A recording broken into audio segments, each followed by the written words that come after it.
سلامتش سلامتش مبارک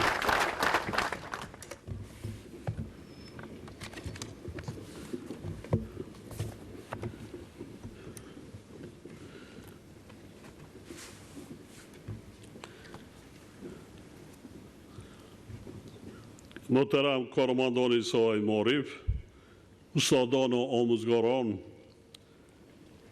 دانشجویان و خوانندگان و حاضرین گرامی، در عرفه سال نو تحصیل، روز دانش و درس صلح، همه شما و مخصوصاً کودکانی را که بار نخست به آستانه مکتب قدم میگذارند صمیمانه تبریک و تهنیت میگویم.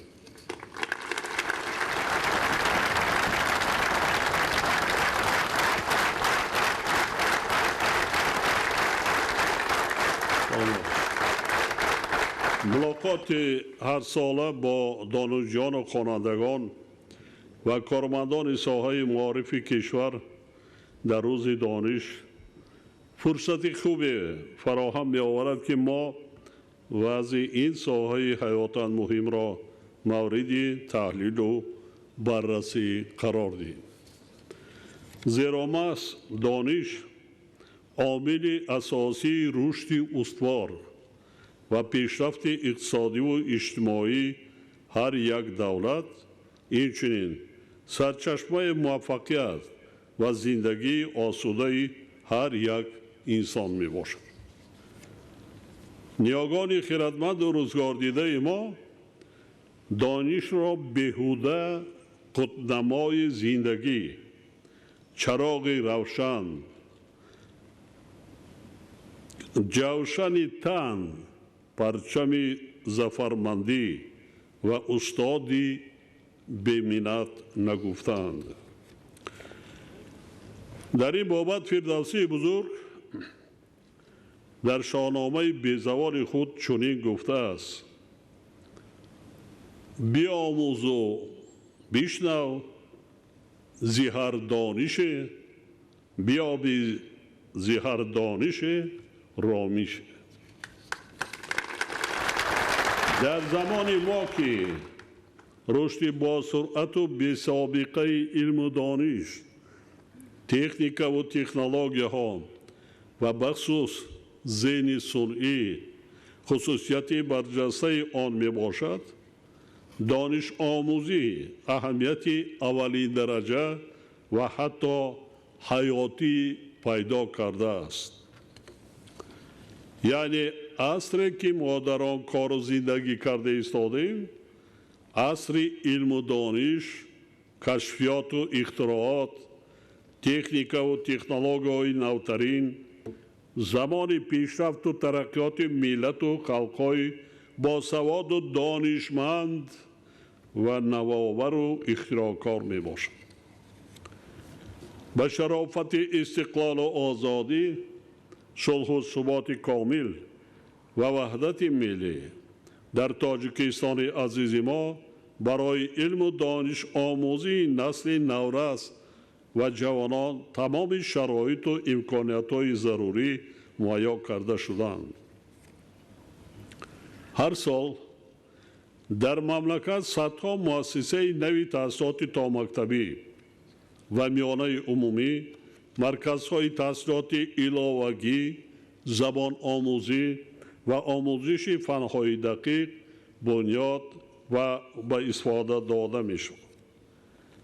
تأکید می نمایم که تمام پیشرفت و دستاوردهای ما از جمله در ساحه معارف، حیات شایسته و آسایشته مردم پیش از همه به پایداری، صلح و آرامی و ثبات سیاسی وابسته می باشد. بنابراین باعث قناعتمندی و افتخار است که سال نو تحصیل در دیار محبوب ما با درس صلح آغاز می یابد. صلح سر بلند و قامت بالای ما، بخت و سعادت هر یک خاندان و اساس پیشرفت دولت و ملت از جمله رشد ساحه معارف می باشد. در نوبت خود مکتب معارف وسیله حفظ و تحکیم صلح و آرامی و ثبات سیاسی در جامعه به حساب می رود. چنانکه مشاهده می کنیم وقتهای آخر وضع گیاسیاسی سیاره با سبب تلاش‌های بی‌سابقه قدرت‌های جهانی برای از نو تقسیم کردن جهان، مسلح شوی با شتاب، تشکیل ترتیبات نو جهانی و دیگر روندهای خطرناک نهایت مرکب و حساس گردیده ایستاده است. در چنین وضعیت که امنیت جامعه بشری و حتی استقلال و آزادی کشورها زیر خطر قرار دارد، قدر و منزلت صلح و اهمیت ثبات و آرامی روز به روز می افزاید. در نتیجه جنگ و مخالفت‌های مسلحانه میلیون‌ها نفر ساکنان کشورهای گوناگون ترک وطن کرده، هزارها نفر از جمله کودکان و نورسان جان خود را از دست دادند و متاسفانه این وضعیت خطرناک ادامه دارد. چنین حالت بی سر و سامان تأثیر منفی خود را بواسطه بر روند تعلیم و تربیت نسل‌های نورس و جوان رسانیده، حالا میلیون‌ها نفر کودکان از حق تحصیل محروم گردیدند. دور ماندن از تعلیم و تربیت در نوبت خود باعث کاسته شدن اندیشه صلح‌خواهانه و تلاش به خاطر صلح و آسایش می گردد. زیرا بر اثر مناقشه های جهان معاصر ساختار تعلیمی خراب و ولنگار می گردد، بلکه فضای ترس و هراسی در نتیجه آن به وجود آمده بر روی کودکان و نورسان زیان کلان می رساند. از این رو ضرور است که در تمام زینه‌های تعلیم به مسئله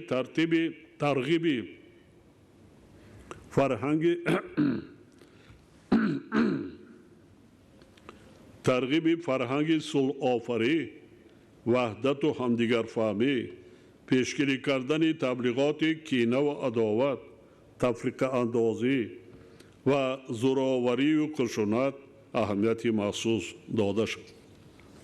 من ضمن سخنرانی‌های خود همیشه تأکید می نمایم که مردم ما نباید حوادث سالهای 90 عصر گذشته، جنگ تعمیلی شهروندی و عاقبت‌های دهشتناک آن را فراموش سازند، بلکه آن را همچون درس عبرت تاریخی دائم در خاطر داشته باشند. به قدر صلح و ثبات و وحدت و همدیگر فهمی همچون ارزش‌های بزرگ حیاتی رسند، احساس بلند وطندوستی داشته باشند، نورسان و جوانان را در همین رویه تربیت نمایند و به خوبی درک نمایند که آسایش و خوشبختی تنها در همدیگر فهمی و اتحاد و سرجمعی ملت است. اوضاع امروزه جامعه بشری جوانان ما را وادار می سازد که اندیشه صلح و ثبات و وحدت و همدیگر فهمی را همچون جزء مهمترین و جدای ناپذیر فرهنگ و هویت ملی قبول کرده به خاطر تحکیم هرچی بیشتری این نعمت بی‌بها سعی و تلاش نماید. تشبث نوبتی کشور ما دایر به 10 ساله تحکیم صلح به خاطر نسل‌های آینده ادامه منطقی تلاش‌های صلح‌خواهانه تاجیکستان در عرصه بین المللی می باشد.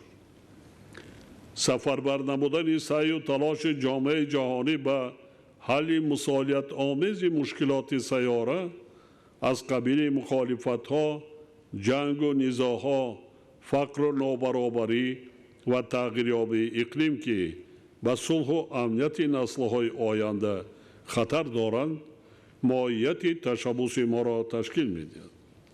از این لحاظ هنگام درس صلح از گذشته وزنین و نه چندان دور خلقمان یادآور شده شاگردان یعنی نسل‌های نورس و جوان را دعوت باید کرد که به قدر صلح و وحدت ملی رسند و این ثروت بی‌بهای زندگی را که ثمره عزم و تلاش و فداکاری و جان‌نثاری های جانمردان باننگ و آر و مردم شریفمان می باشد پاس دارند.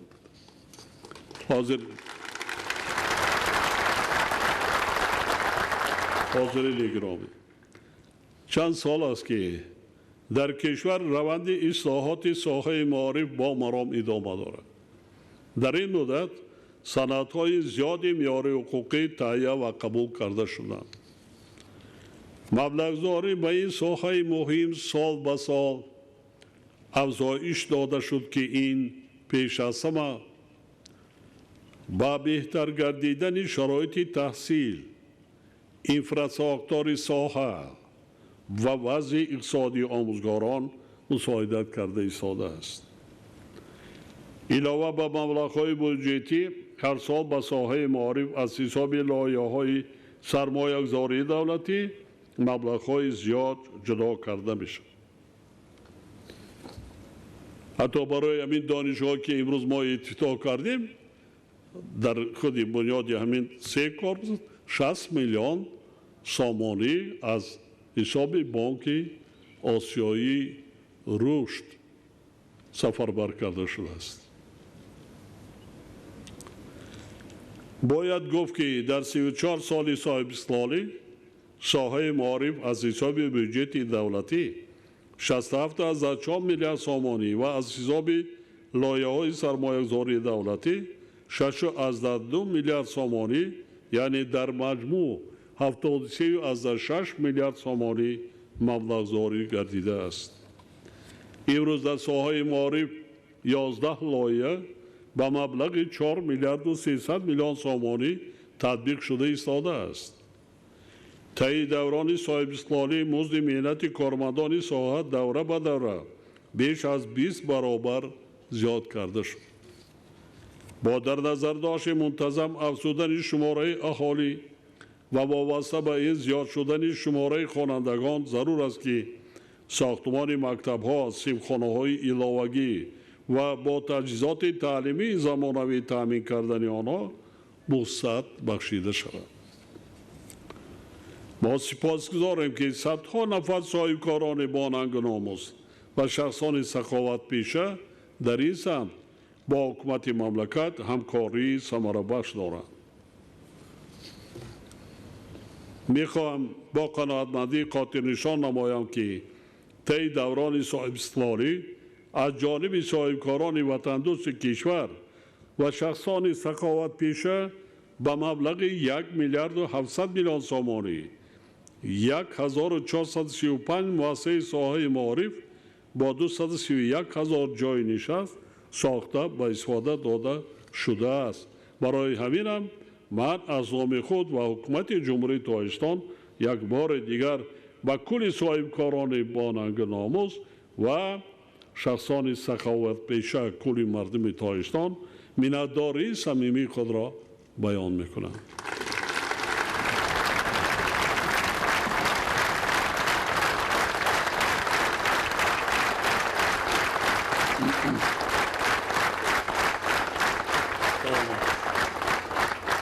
سال 2025 در قلمرو کشور از حساب همه سرچشمه‌های مبلغ‌زاری ساختمان 309 مؤسسه تعلیمی و بنا و صنفخانه‌های علاوگی در نزد مؤسسه‌های تعلیمی برای بیش از 94,000 جای نشست ادامه داشته تا آخر سال زیاده از 200 بنای نوبنیاد با تمام شرایط ضروری به استفاده داده می شود.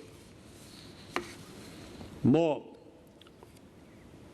حساب کتاب کرده تحلیل کرده برآمدیم. من در پیامم بیان داشتم ما به حساب میانه هر سال باید زیاده از 380 مؤسسه تعلیمی بنیاد کنیم که بعدا ما پورا گوییم که مکتب بچه‌ها را با جای نشست تامین میکنیم. حالا ما در یک سال 200 کمی زیادتر از 200 با در نظر داشته زیاد شدن شماره اهالی اینچنین با وجود آمدن محل های نوی اهالی نشین رهبران ولایت ها و شهر و ناحیه‌ها وزارت های معارف و علم مالیه کمیته دولتی سرمایه‌گذاری و اداره اموال دولتی با جلب سرمایه داخلی و خارجی صاحبکاران شخصان سخاوت پیشه و اهالی باید جهت بنیاد و از نوسازی بینای مؤسسه‌های تعلیمی چاره‌های ضروری اندیشید. ما اولا غم انسان را خوریم، غم آینده ملت را. آینده کی است؟ نبیره و ابیره و فرزندان ما شما که آنها بی‌سواد نمانند. بینید در دنیا من اشاره کردم دائما تاکید میکنم چگونه با سرعت کیهانی ذهنی سونی پیش میرود. اما در کجا قرار داریم؟ هستن بعضا پیشروی ها لیکن کم با طلبات جوابگو نیست. ما برای نبیره ها فرزنده ها ابیره های خود چنین شرایط تعلیم و تدریس را مهیا کنیم به درجه عالی که سطح معرفت ناکی ما در آینده نیست باز بلند برداشته شود. اگر هرچی قدر سطح معرفت ناکی سوادناکی ملت بلند باشد دولت هرچی زودتر رشد میکند ترقی میکند پیشرفت میشود. البته این در 1 سال و 2 سال و 10 سال بازدهی نمیشود. برای وقت در کار برای یک کادر متخصص تیار کردن کمش از 30-40 سال لازم میشود.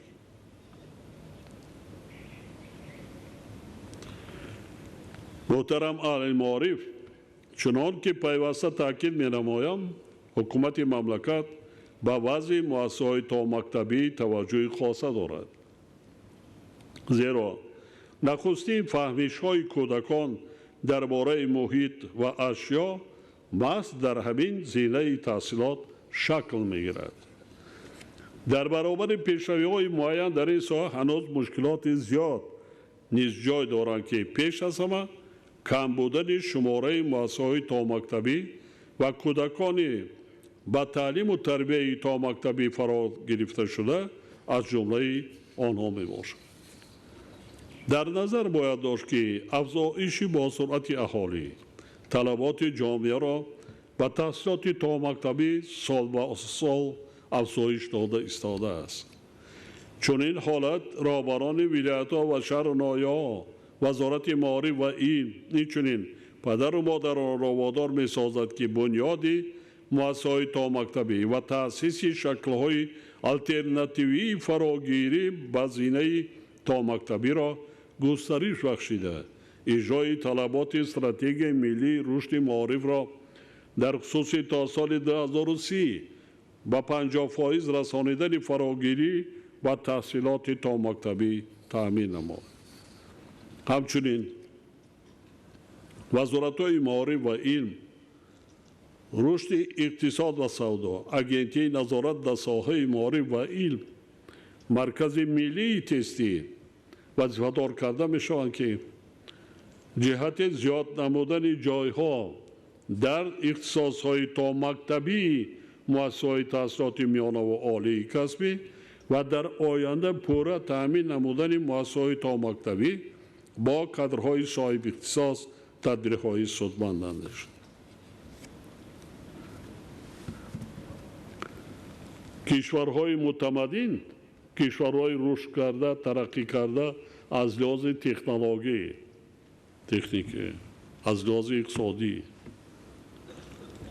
آنها تعلیمات 12 ساله دارند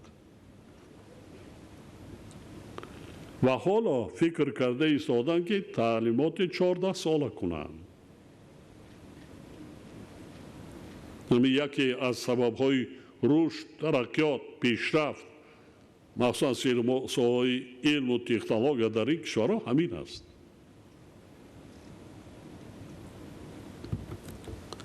حاضرین گرامی، تحصیلات میانه عمومی یکی از زینه‌های مهم ساحه معارف محسوب یافته در دوران صاحب استقلالی با مقصد بهتر کردن شرایط تعلیم و تربیت هزارها مؤسسه تعلیمی زمانوی بنیاد کرده شد. در برابر دستاورد و پیشروی‌ها در نظام تحصیلات میانه عمومی همچون تحکرسی اساسی تعلیم و تربیت و عامل رشد نیروی انسانی هنوز یک قطار مشکلات و دشواری‌های حل طلب وجود دارد. تکمیل و بازنگری سندهای معیاری حقوقی، صفت تعلیم، تأمینات با کادرهای آموزگاری، کتاب‌های درسی، کابینت‌های فنی و آزمایشگاه‌ها، سوادناکی رقمی و تربیت نسل نورس در رویه خودشناسی ملی از جمله آنها میباشد. استاندارد دولتی تحصیلات میانه عمومی که همچون سند معین کننده مضمون و سطح تحصیلات عمل میکند وابسته به پیشرفت و دیگرگونی‌های جهانی معاصر به تجدید جدی نیاز دارد. تهیه و قبول استاندارد نوی دولتی تحصیلات میانه عمومی که به نتیجه تعلیم شخصیت‌ساز و پیوستگی مکتب با حیات واقعی تکیه می‌کند امری ضروری است. تطبیق چنین اصلاحات باید در اساس تحلیل عمیق وضع کنونی تحصیلات و تجربه پیشرفته بین المللی عملی کرده شد. همچنین مطابق سازی استاندارد با شرایط مکتب‌ها رشد محیط اینواسیونی و رقمی باید تامین گردد. قبول استاندارد نوی دولتی باید به بهبود واقعی صفت تحصیلات، بالاروی قابلیت رقابت ختم کنندگان و تشکل نظام تعلیمی استوار و جوابگوی به نیازهای زمان مساعدت نماید. وزارت‌های معارف و علم، رشد اقتصاد و سودا، عدلیه، کمیته عاید به تحصیلات میانه و ابتدایی کسبی، مرکز تحقیقات استراتژی، اکادمی تحصیلات تاجیکستان و دیگر وزارت و اداره‌های داخلدار باید وابسته به این مسئله با اشتراک متخصصان بلندپایه ساحه، آموزگاران تجربه‌دار، محققان و نمایندگان مؤسسه‌های تحصیلات عالی گروه کاری بین اداروی تأسیس دهند. در همه زمینه‌های تحصیلات و مخصوصاً در مؤسسه‌های تحصیلات عمومی صفت تعلیم عامل معین کننده نتیجه کار می باشد. برای رسیدن به نتیجه نظر است در این سمت تطبیق تدبیرهای زیرین را با مقصد موافق می شمارم. یکم، با در نظر داشت تجربه کشورهای موفق تهیه نمودن معیارهای یگانه معین کننده صفت تحصیلات در مؤسسه‌های تعلیمی، زیرا 10 سال هاست که هم در مؤسسه‌های تعلیمی و هم در ساختارهای ساحه صفت تحصیلات تنها از روی بهای 4 و 5 گرفته خواننده معین کرده می شود. این چیزای کهنه. اگر کودک در یک درس در یک ماه پرسیده شود بهای 4 یا 5 گیرد، تمام دور 4 یکم باید همین خلاصه برآورده بها بدیم. دوم، در زمینه استراتژی ملی ارزیابی صفت تحصیلات برای دوره تا سال 2044 تأسیس دادن مخزن یگانه جهت تحلیل ارزیابی صفت دانش ملکه و مهارت تعلیم گیرندگان توسط تکنولوژی‌های رقمی. چنانچه که ما در این حال دانشگاه دیدیم چگونه قبول میکنند دانشجو را و چگونه در رفت تعلیم خودی مرکز حساب کرده که با صفت طلبات وی جوابگو نیست خارج میکنند.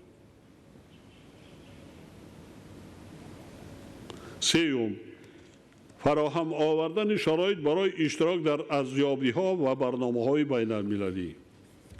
چهارم، پیوسته بررسی نمودن نتیجه‌های مانیتورینگ و ارزیابی صفت تحصیلات در مؤسسه‌های تعلیمی و اندیشیدن تدبیرهای اضافی جهت بلند برداشتن صفت تعلیم و تربیت. تامین نمودن مؤسسه‌های تعلیمی با کادرهای آموزگاری یکی از مسائل اساسی در ساحه معارف محسوب یافته. روند با مرام تعلیم و تربیت و بلند برداشتن سطح دانش خوانندگان با آن رابطه بی‌واسطه دارد. سال 2024 در اساس تقسیمات 3168 نفر ختم کردگان مؤسسه‌های تحصیلات میانه و عالی کسبی با مؤسسه‌های تعلیمی شهر نوآیاد سفربر کرده شدند. حالا مؤسسه‌های تحصیلات عمومی کشور با 3848 نفر آموزگار احتیاج دارند که نسبت به سال گذشته یک برابر کمتر است. وابسته به این بار دیگر تاکید می‌نمایم که وزارت معارف و علم مقامات اجرایی حاکمیت دولتی ولایت‌ها و شهر نوآیاد باید در مدت یک سال مسئله نارسایی کادرهای آموزگاری را پورا برطرف نمایند. خود همین سال مؤسسه‌های تحصیلات عالی و میانه کسبی را 17200 نفر ختم کردند. برای ما همگی 3500 در کار. یعنی که خودی حاضر تامین کردن ممکن سخت است. همزمان با این ضرورت پیش آمده است که با در نظر داشت جاری نمودن اقتصاد رقمی، تطبیق چاره‌بینی‌های 20 ساله آموزش و رشد فن‌های طبیعت شناسی، دقیق و ریاضی، مؤثر سازی روند تحصیلات، پورا تامین نمودن مؤسسه‌های تعلیمی با کادرهای آموزگاری و دورنمای آماده سازی کادرها در ساحه آموزگاری، برنامه دولتی آماده نمودن کادرهای آموزگاری تهیه کرده شود. وزارت‌های معارف و علم، رشد اقتصاد و سودا، اکادمی ملی علم‌ها، اکادمی‌های صحابی و مؤسسه‌های تحصیلات عالی کسبی برنامه مذکور را در مدت 6 ماه تهیه و با حکومت مملکت پیشنهاد نماید. یکی از مسائل مهم زینه تحصیلات میانه عمومی و در عموم ساحه معارف تألیف کتاب‌های درسی نسل نو میباشد. کتاب درسی باید خواننده را نه فقط به درجه شناخت علم رساند بلکه اندیشه او را بیدار سازد. در نهاد خواننده جهانبینی دنیوی، احساس وطن‌دوستی و خودشناسی ملی را تشکل دهد. وزارت معارف و علم، اکادمی ملی علم‌ها، اکادمی‌های صحابی و مرکز تحقیقات استراتژی وظیفه‌دار کرده می‌شوند که با جلب عالمان صاحب تجربه کانسپسیون تهیه کتاب‌های درسی را از نو تهیه و پیشنهاد نمایند. همچنین ضرور است که کتاب‌های درسی برای مؤسسه‌های تحصیلات میانه عمومی، ابتدایی، میانه و عالی کسبی پیش از نشر از تشخیص عالمان اکادمی ملی علم‌ها گذرانیده شود. وابسته به این وزارت معارف و علم وظیفه‌دار کرده می‌شود که کار را در این سمت تقویت بخشیده تا آخر سال روان احتیاجات مؤسسه‌های تعلیمی را با کتاب‌های درسی پورا قانع نمایند.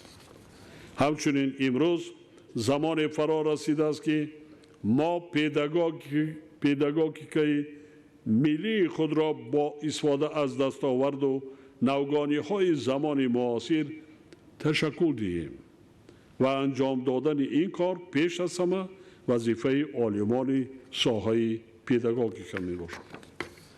حاضرین گرامی، در یکی از پیام‌های خود ذکر نموده بودم که زینه تحصیلات ابتدایی کسبی در شرایط کنونی یکی از زینه‌های افضلیت‌ناک تحصیلات کسبی در جمهوری بوده برای برابر داشتن اقتدار ذخیره‌های انسانی و صاحب کسب نمودن شهروندان سهمی باسزا می‌گذارد.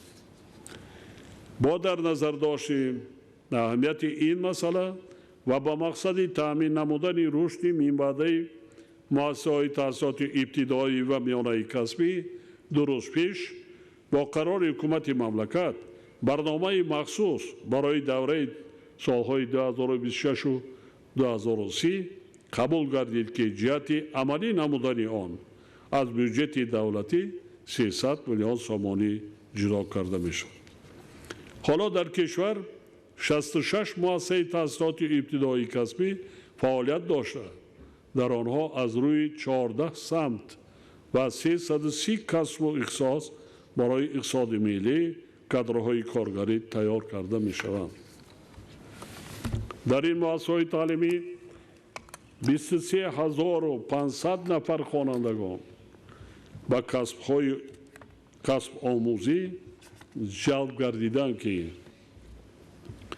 1605 نفر آموزگار و 978 نفر استاد تعلیمی استحصالی با تعلیم و تربیت آنها مشغول می باشند. تحلیل‌ها نشان می‌دهند که در نظام تحصیلات ابتدایی کسبی در سمت تجدید نظر نمودن استاندارد، نقشه و برنامه‌های تعلیمی، کتاب‌های درسی، مواد تعلیمی، استفاده تکنولوژی‌های معاصر در روند تعلیم کارهای معین به انجام رسانیده شده، گزارش به نظام بسیار خالی بهادهی همچون قدم نوبتی اصلاحات ساحه پیشبینی گردیده است. کمیته عاید به تحصیلات ابتدایی و میانه کسبی وظیفه دار کرده می شود که مسئله گزارش به نظام بسیار خالی بهادهی را در مؤسسه‌های تحصیلات ابتدایی کسبی مورد تحلیل و آموزش قرار داده پیشنهاد خود را در مهلت 3 ماه و حکومت مملکت منظور سازد. سال 2024 مؤسسه‌های تحصیلات ابتدایی کسبی را بیش از 8000 نفر ختم کردند که 76% آنها با جای کار تامین گردیده، 24% با جای کار حاضر نشدند یا تحصیل را در زمینه‌های دیگر ادامه داده ایستادند. مؤسسه‌های تحصیلات ابتدایی کسبی حالا دارای 97 بنای تعلیمی با 29000 جای نشست میباشند که از این 14 بنا صدموی بوده، بناهای 12 مؤسسه از نوسازی و 22 مؤسسه تعلیمی دیگر به تعمیر اساسی نیاز دارند. در این زمینه تحصیلات 54 خوابگاه وجود دارد که 80% آنها باید تعمیر و از نوسازی کرده شود. ذکر باید کرد که هنوز در 16 شهر ناحیه مؤسسه‌های تحصیلات ابتدایی کسبی وجود ندارند. بنابراین ضرور است که در مرکز این شهر ناحیه‌ها مرکز جماعت‌های دهاتی که شماره اهالیشان از 10,000 نفر زیاد است، اینچنین در نزد وزارت و اداره‌های داخلدار و کارخانه‌های کلان استحصالی مؤسسه‌های تحصیلات ابتدایی کسبی یا گروه‌های مقصدناک تعلیمی یا فیلیال‌های آنها تأسیس داده شود. من دیروز چند روز پیش در شهر راغون بودم و از رفتی ساختمان دیدن کردم. بسیاری حتی ختم کنندگان دانشگاه و دانشگاه‌های عالی مملکت به کار رفتند. حتی دانشگاه تکنیکی به نام محمد آسمی خیلی دانشجو زیاد در آنجا که بعدی ختم رفت. لیکن وقتی که تکنولوژی حاضر از زمان وارد کردن آنها در همانجا روبروی شرکت‌ها مجبور شدند کورس تشکیل کردند و متخصصان اختراعکاری که تکنولوژی حاضر از ما روبوتایی که اختراع کردند آنها را دعوت کردند 40 روز تعلیم دادند و سرتیفیکات گرفتند و آنها صاحب جای کار شدند. یعنی ما در نزد تشکیلات کارخانه و شرکت‌های بزرگی که تا 30,000 4,000 5,000 کارمند دارند و اینا را باید به اینابت گیریم حتما. سال جاری کمیته عاید به تأسیسات ابتدایی و میانه کسبی با دستگیری حکومت مملکت و شریکان رشد ساختمان تعمیر و از نوسازی 37 مؤسسه تأسیسات ابتدایی کسبی را به نقشه گرفته است و این روند باید وسعت داده شود. حالا مؤسسه‌های تأسیسات ابتدایی کسبی با کتاب‌های درسی عمومی تعلیمی تأمین می‌باشند ولی نارسایی کتاب‌های درسی از فن‌های تخصصی جای دارد. کمیته عاید به تأسیسات ابتدایی و میانه کسبی جهت حل مسئله مذکور باید تدبیرهای عملی اندیشیده نقشه تهیه چاپ کتاب‌های درسی را برای این زمینه تحصیلات تهیه و به حکومت مملکت پیشنهاد نماید. در تأمین ساحه‌های اقتصادیات مملکت با کادرهای صاحب اختصاص کارگری در ردیف تأسیسات ابتدایی کسبی 66 مرکز تعلیم کلانسالان نقش مهم دارد. در این مرکزها قوه کاری استفاده نشده که حالا 30% ذخیره‌های مهنتی را تشکیل می‌دهد با کسب آموزی و تکمیل اختصاص فرا گرفته برای فعالیت من بعد روانه کرده می‌شود. ولی از جانب مقامات مربوطه و مسئولین ساحه امکانیت‌های این مرکزها به طور کافی استفاده نمی‌گردد. مثلا سالهای اخیر با دستگیری بانک آسیایی رشد در شهرهای خوجند، باختر، راغون، ناحیه‌های دنگره و واسع 5 مرکز کسب آموزی خدمت‌رسانی و رشد ملکه‌ها تأسیس داده شدند که اقتدار آنها برای به کسب آموزی جلب نمودن شهروندان در یک سال 8,000 نفر را تشکیل داده به ختم کنندگان سرتیفیکات درجه بین المللی می‌دهند. یعنی سرتیفیکات میگیرند که تمام دنیا در کدام کشوری نباشد روند با این سرتیفیکات با جای کار باید تامین. اما در نیم سال یکم سال جاری در این مرکزها همگی 1,500 نفر به کسب آموزی فرا گرفته شده است. بنابراین به وزارت مهنت، مهاجرت و شغل اهالی مقامات اجرایی محلی حاکمیت دولتی سپارش داده می شود که جهت هرچی بیشتر به کسب آموزی فرا گرفتن شهروندان اینچنین پوره و تنظیم در آوردن نظام کسب آموزی کلانسالان تدبیرهای مؤثر اندیشید. امروز در کشور در 86 مؤسسه تأسیسات میانه کسبی از روی 250 اختصاص متخصص آماده کرده می شود که این نسبت به سال 1991 43 مؤسسه و 126 اختصاص زیاد می باشد. شماره مؤسسه‌های این زمینه تحصیلات سال به سال زیاد شده ایستاده است و مستحکم نمودن پایه‌های مادی و تکنیکی آنها یکی از مسائل مهم و حل طلب به شمار می رود. از این رو کمیته عاید به تأسیسات ابتدایی و میانه کسبی و دیگر وزارت و اداره‌ای که در ساختارشان مؤسسه‌های تأسیسات میانه کسبی دارند وظیفه دار کرده می شوند که در همکاری با شریکان رشد جهت مستحکم نمودن زمینه مادی و تکنیکی مؤسسه‌های تعلیمی چاره‌جویی نمایند. امروز در مؤسسه‌های تأسیسات میانه کسبی 16,187 نفر آموزگاران و کارمندان از جمله 28 نفر دکتر علم و 247 نفر نامزدهای علم فعالیت دارند. باید گفت که شماره آموزگاران درجه و عنوان علمی داشته حالا هم ناکفایه می باشد و کمیته عاید به تحصیلات ابتدایی و میانه کسبی برای بیشتر جلب کردن چنین آموزگاران تدبیرهای مشخص می شود.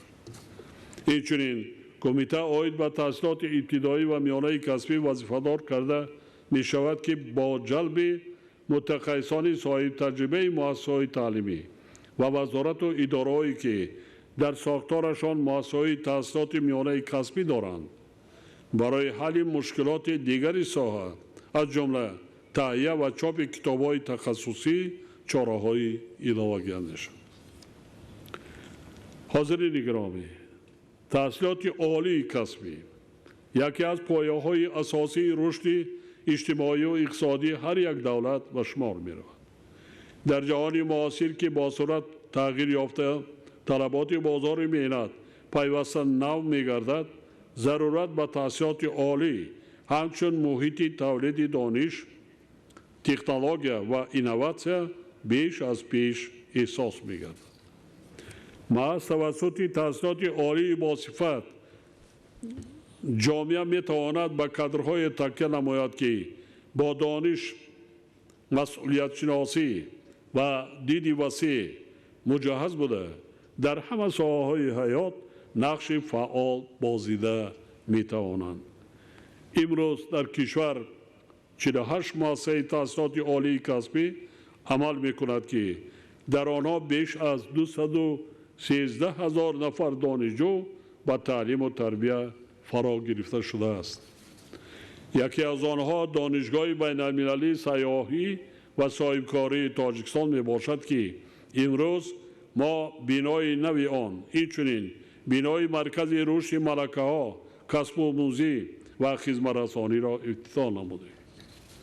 باید ذکر نمود که دانشگاه بین المللی سیاحی و صاحبکاری تاجیکستان همچون نخستین مؤسسه تحصیلات عالی کسبی دارای مقام بین المللی در کشور با دستگیری و توجه دائمی حکومت مملکت در ظرف سالهای آخر به مرکز پیشبر آماده سازی متخصصان رقابتناک طبق نظام بسیار زینگی تحصیلات تبدیل یافته است. سال 2021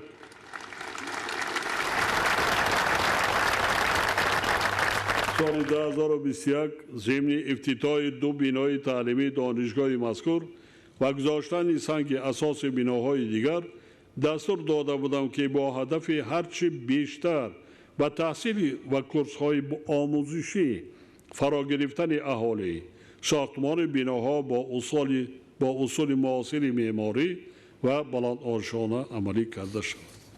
چنانکه امروز می‌بینیم انشاءات مذکور عبارت از مرکز رشد ملکه ها، کسب آموزی و خدمت رسانی، مرکز اداره کنی رقمی تحصیلات، مرکز دیپلماتیای سبز، مرکز رشد سیاحی و صاحبکاری، صبحخانه های تعلیمی، مجموعه ورزشی، آشخانه، کارگاه دوزندگی و خوابگاه با سطح و صفت بلند بنیاد و به استفاده داده شد. در رابطه با این برابریت دانشگاه سپارش داده می شود که با آغاز فعالیت مرکز رشد ملکه ها، کسب آموزی و خدمت رسانی در همکاری با وزارت و اداره‌های مربوطه برای جلب هرچه بیشتری ساکنان مملکت برای کسب آموزی چاره‌جویی کرده دانشجویان را نیز در برابر گرفتن اختصاص و آموزش کسب‌های علاوه سفربر نمود. بسیار خوب. هر دانشجویی که میتونه وقتی آزاد داشته باشد غیر آنه که اختصاص میگیرد با در داخل دور نرفته در اینجا کسب‌های دیگر را میتواند از خود کند.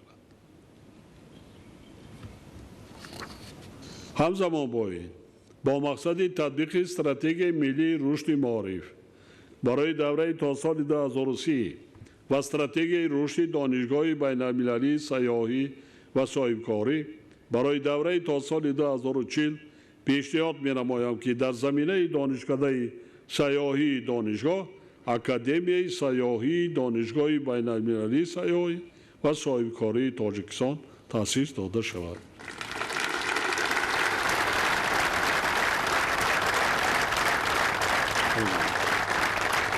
در این روند در نظر باید داشت که استفاده پوره امکانیت‌های وسیع کشور ما در سمت جلب سیاحان، رشد ساحه سیاحی و برای فعالیت در این بخش مهم هرچی بیشتر فرا گرفتن جوانان از جمله ضرورت‌های روز و تقاضای زمانه میباشد.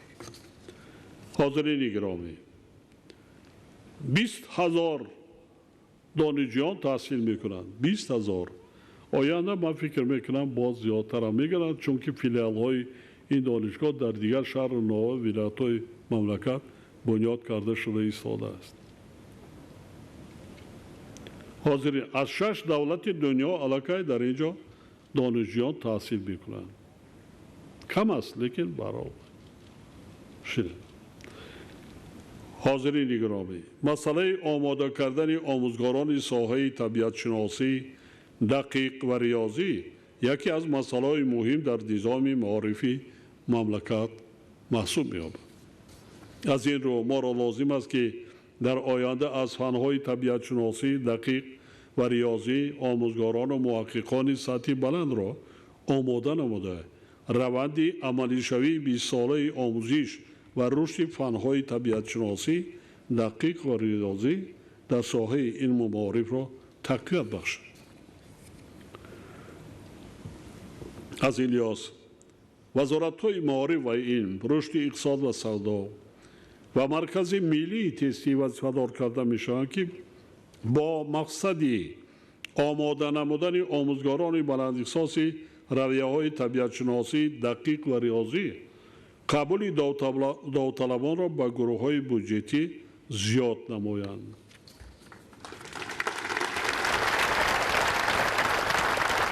تحصیلات در زمینه‌های ماجستراتورا و دکتراتورا از روی اختصاص زمینه مهمی آماده کردن کادرهای جوان علمی و حساب می‌رود، ولی در این زمینه‌ها شماره داوطلبان از حساب جوانان سال به سال کاهش یافته ایستاده است. سال 2024 نقشه قبول به زمینه ماجستراتورا 34% را تشکیل داده است که چنین حالت خیلی تشویش آور می‌باشد. وزارت‌های معارف و علم، رشد اقتصاد و سودا، اکادمی ملی علم‌ها، اگنتی نظارت در ساحه معارف و علم و اکادمی‌های ساحوی وظیفه‌دارند که وابسته به اصلاح وضع به وجود آمده چاره‌های مشخص و بی‌تأخیر اندیشند.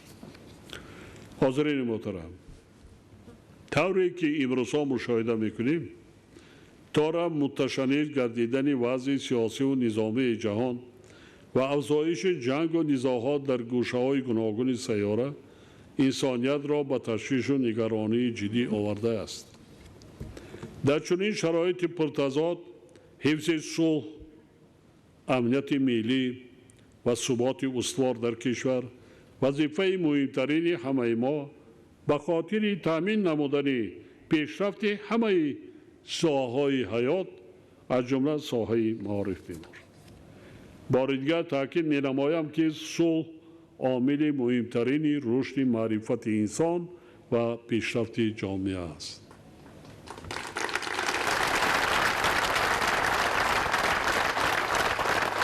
صلح محیط مساعد فراهم می‌آورد که نسل نو به جای ترس از جنگ و ناامنی با سواد و دانشمند، خوش اخلاق و خودشناس و صادق به وطن به کمال رسد. با درک همین حقیقت حکومت مملکت در فعالیت خود رشد ساحه معارف را پایه استوار دولتداری معاصر می‌سازد، زیرا تنها ملتی که با سواد، دارای معرفت باصفت و کادرهای بلند اختصاص است می‌تواند در عرصه جهانی صاحب مقام باشد.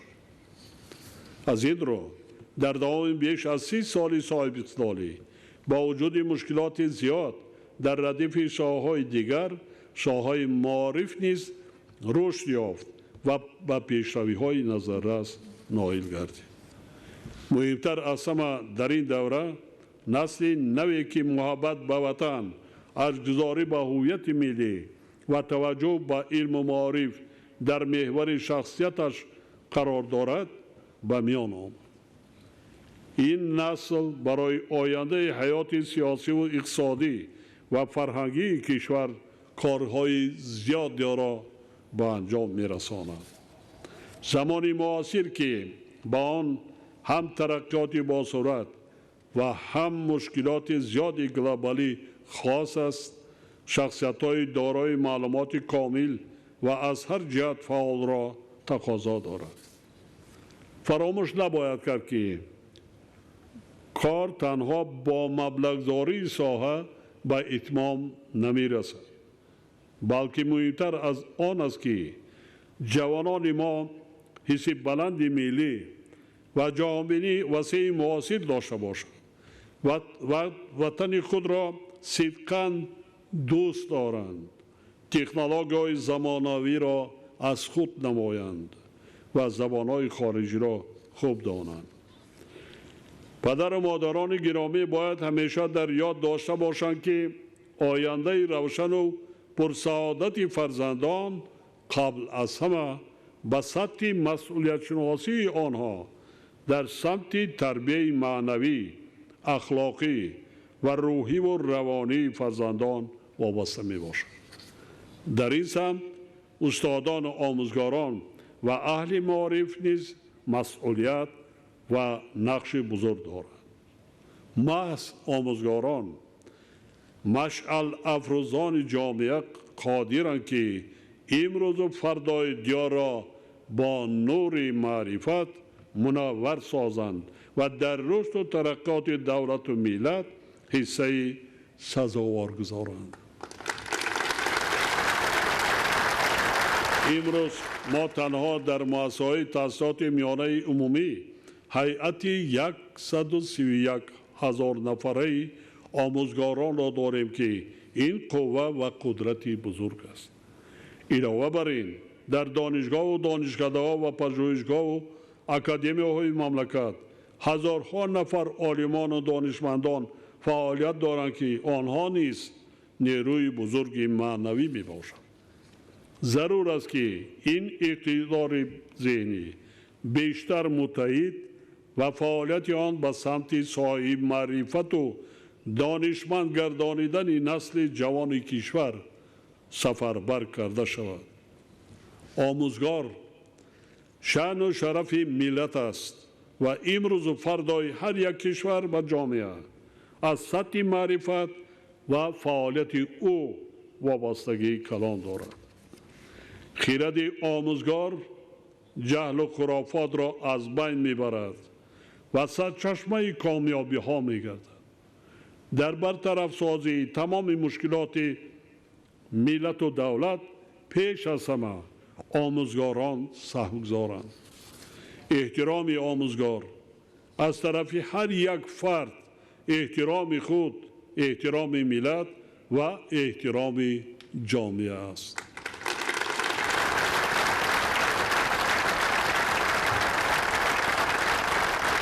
ما مقام آموزگار را هر قدر بلند برداریم، جامعه همان قدر موفق و پیشرفته می گردد. سال گذشته در سخنرانی به مناسبت روز دانش من به ساختار و مقامات مربوطه سپارش داده بودم که لایحه قانون جمهوری تاجیکستان درباره مقام آموزگار را تهیه و برای بررسی به حکومت مملکت پیشنهاد نماید. حالا این سند مهم از جانب حکومت مملکت معقول دانسته شده به بررسی پارلمانت کشور ارسال گردیده است. قبول این قانون مرحله نوی را در فعالیت آموزگاران و عموما در حیات اهل کشور افتتاح خواهد بخشید و عموما در حیات اهل کشور افتتاح خواهد بخشید. میخواهم یک نکته مهم را بار دیگر تکرار نمایم. مسئله تعلیم و تربیت مربوط به امروز و آینده هر یک ماست. از این رو در تعلیم و تربیت نسل نورس باید ذره به سالنگاری را ندهیم. سرطلب باشیم و نسبت به تقدیر آینده فرزندانمان با کمال مسئولیت مناسبت نماییم. اهل معارف، پدر و مادران، ضیایان و فعالان و عموما تمام جامعه یکجا با مقامات حفظ حقوق باید کوشش نمایند که جنایتکاری و همه گونه قانونشکنی ها در بین نورسان و جوانان پیشگیری کرده شد. ما وظیفه داریم که نورسان و جوانان را تربیت درست دهیم، آنها را برای راست هدایت نماییم، به فرزندان خود برای آموختن علم و دانش و کسب و هنر شرایط بهترین مهیا سازیم و همیشه در فکر آن باشیم که فرزندان ما در زندگی آینده خویش اذیت نکشند. تکرارا تاکید می‌نمایم که این وظیفه انسانی و قرض ایمانی نه تنها اهل معارف و پدر و مادران بلکه تمام جامعه میباشد. مکتب، عائله و جامعه این سه نیروی مسئول و توانا باید اتحادی همیشگی داشته باشند و به خاطر تعلیم و تربیت شایسته نورسان و جوانان در همبستگی جد و جهد نمایند. تاجیکستان وطن محبوب ما، هستی ما و آبروی و اعتبار ماست.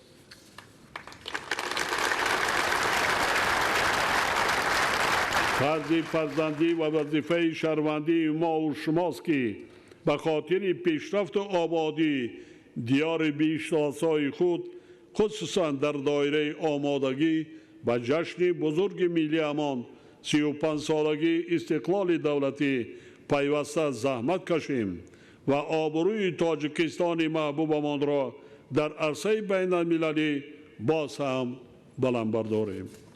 من به مردم شهرآباد کشور از جمله جوانان و نورسان وطن دوست تاجیکستان مراجعت کرده تاکید می‌نمایم که ما باید به شکرانه صاحب وطنی و صاحب دولتی همیشه سرجم و متحد باشیم، حس بلند ملی داشته باشیم و تمام توان و نیروی خود را برای آبادی وطنمان و پیشرفت دولت صاحب اختیارمان روانه سازیم.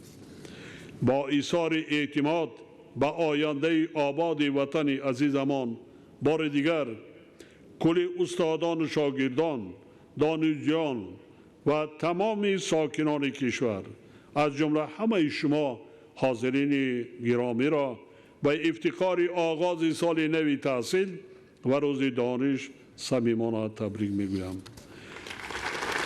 و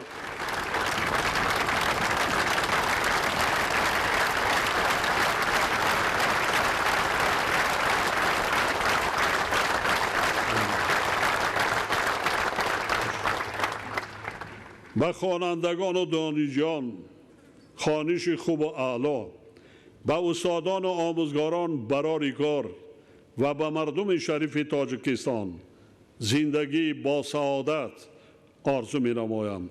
همیشه سربلند و تنصیحت باشید هموطنان عزیز. سلامت باشید.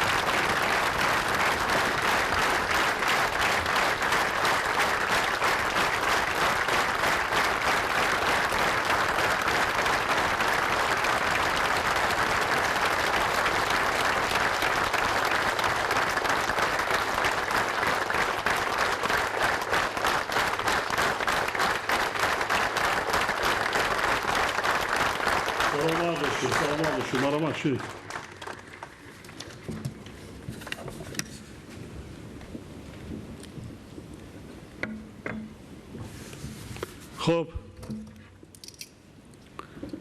مرحمت دانشجویان، کارمندان ساحه معارف، استادان، تکلیف پیشنهاد اگر داشته باشین مرحمت. میکروفون ها در خدمت شما. من در خدمت شما.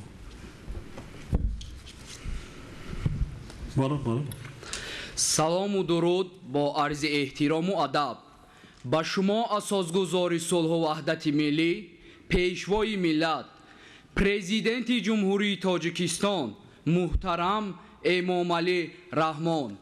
ما همگان تشریف مبارک و پرفیض شما پیشوای معظم ملت را به این درگاه علم و معرفت خیر مقدم میگویم. من سفرعلی زاده الهام طلب، دانشجوی کورس چهارمی دانشگاه بین المللی سیاحی و صاحبکاری تاجیکستان می باشم. امروز افتخار ما دانشجویان است که در زمینه سیاست دولت و راهبری خردمندانه شما محترم جناب عالی در تاجیکستان صاحب استقلال مؤسسه های تحصیلات عالی کسبی بخصوص دانشگاه بین المللی سیاحی و صاحبکاری تاجیکستان به یکی از پایگاه های معاصر و زمانوی آماده سازی کادرهای بلند اختصاص تبدیل یافته است. شرایط معاصر و زمانوی به ما جوانان امکان می دهد که با جهانبینی وسیع، ملکه های بلند کسبی و زباندانی و بازار مهنت ملی و بین المللی وارد گردیم. ما دانشجویان این درگاه علم و معرفت شکرگزار آن هستیم که با دستگیری های به واسطه شما محترم پرزیدنت محبوب کشور امکانیت اشتراک در برنامه های تبادل اکادمی با کشورهای پیشرفته جهان را پیدا نموده ایم. افتخارمندم که خود من طی 2 سال اخیر در جمهوری مردمی چین، تایلند و مالایزیا در دایره برنامه های تبادل اکادمی به تحصیل فرا گرفته شدم. در برابر گرفتن علم و دانش برایم میسر گردید که 4 زبان خارجی را از خود نمایم.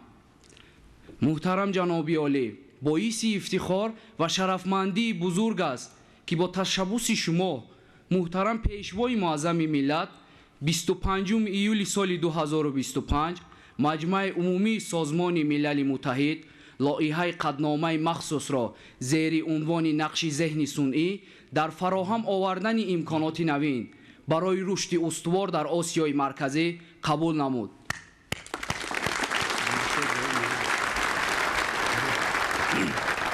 در پرتو تشبث‌های جهانی شما محترم پرزیدنت محبوب کشور نیت دارم که پس از ختم دانشگاه تحصیل را در زمینه ماجستراتورا در ایالات متحده آمریکا از روی اختصاص ساحه ذهنی ادامه داده در آینده به حیث متخصص ساحه ذهن صنعی و تکنولوژی نو در تاجیکستان عزیزم خدمت نمایم. اینچنین تجربه پیشقدم جهانی را تطبیق و بر رشد اقتصاد رقمی، بلند برداشتن رقابت‌پذیری، تحکیم و نفوذ کشور در عرصه بین المللی سهم ارزنده گذارم. از توجهتان سپاسگزارم. سلامت باشید. سفرعلی زاده کورس‌های یکم و دوم در اینجا تحصیل کردیم. با طریق 2023 با طریق مرکز ملی تستی با دانشگاه بین المللی سیاحی و صاحبکاری تاجیکستان گذاشتم محترم جناب عالی. همین ظرف 4 سالی که تحصیل کرده ساده خودی شرایط تحصیل دیگر کمی تغییر یافته است. راست گپ جناب عالی، در 2 دولت خارجی کشور تحصیل کردگیم این خیلی شرایط ندیده بودم. نه. دانشجوی ما، خوانندگان ما، ولی من بسیار دیدم، من بسیار دولت‌ها دیدم، حتی مکتب مؤسسه‌های تعلیمی میانه دیگر این گونه شرایط مؤسسه‌های تعلیمی که ما بنیاد کرده ایستادیم و این گونه دانشگاه و دانشکده‌هایی که با تمام شرایط‌های وضعی نیست. بله جناب. در اونجا بیشتر وای کی است؟ بر دوشی دانشجو. همخنه؟ بله جناب. دانش نه ولی مالایزیا چین گفته با امریکا میره دیگر، یعنی خودتان دانش جوسته کنین کجا بهتر در کجا ممکن است بله که سویه کسبیتی خود رو بالا بردارن. درست است. بله جناب. بله که جوانان دوای کردن وظیفه مون است ما توضیح کنیم که ولی 4 زبان خارجی را مکتب بچه‌های ما مکتب تمام کردن باید 4 زبان دونن 3 زبان دونن акалан ду забони хориҷиро донанд аввалан ки забони давлатӣ забони модарӣ ду забона бояд донанд мактаб бачаҳо хонандагон вазири маориф ана ҳамин дигар чи шин ҳар як хатмкунандаи донишгоҳу донишкадаҳои олӣ миёнаи касби ҳатто онҳо бояд ду забони хориҷиро ҳатман донанд агар надонанд хатм мекунанд дар қади кӯча мемонанд ҷои кор намеёбанд маҷбур мешаванд баъдан боз хароҷоти зиёд мекунанд ҳам синни солашон калон мешавад майна на ҳама чиро қабул мекунад дар вақти донишҷӯӣ бисёр вай аст ҷавон ҳастанд тез аз худ карда метавонанд вақти зиёди холиам доранд барои омӯхтан ҳамихел не бале ҷаноби олӣ ҳамин вақта омӯхтан бисёр вай қулай аст баъд синни сол калон шудан гирифт дигар мушкил мешавад технологияро бин чӣ хел аст на дирӯз бо мегӯям дар роғун хатмкунандагони донишгоҳ донишгаҳои олии мамлакат дар ҳамонҷо кор мекунанд ширкат вай овардааст технологияи ҳозиразамон робото овардан кафширгар як робот ҷои 4 кафширгарро иваз мекунад компютерқати гузоштанд тамом кор карда вай рафта истод аст яъне идора кардан албатта мутахассис дар кор барои идора кардан бо маҷбур шуданд ки курсҳо таъсис янд онҳое ки бо дипломи аъло бо диплом хатм кардан ихтисос доранд бозомӯзӣ кунанд дар бисёр соҳаи ҳатто соҳаи тандурустӣ мо имрӯз бениҳоят технологияи соҳаи тиб ворид мекунем бениҳоят зиёд лекин мутахассисҳо кам дорем идора мекардем бозомӯзӣ мекунанд дигар мекунанд лекин аз лиҳозе ки сатҳи касбият хоҳед нахоҳед аз рӯи истифодабарӣ вай мешавад охне таҷриба пайдо мекунад дар мо ҳамин технология вай аст яъне мо омода буданд модако аз ҳама лиҳоз мутахассисҳо ихтироъкорро бояд мо тарбия кунем бинед давлатҳо чӣ гуна зеҳни сунӣ ҳамонам одамо вай карданд мутахассисҳо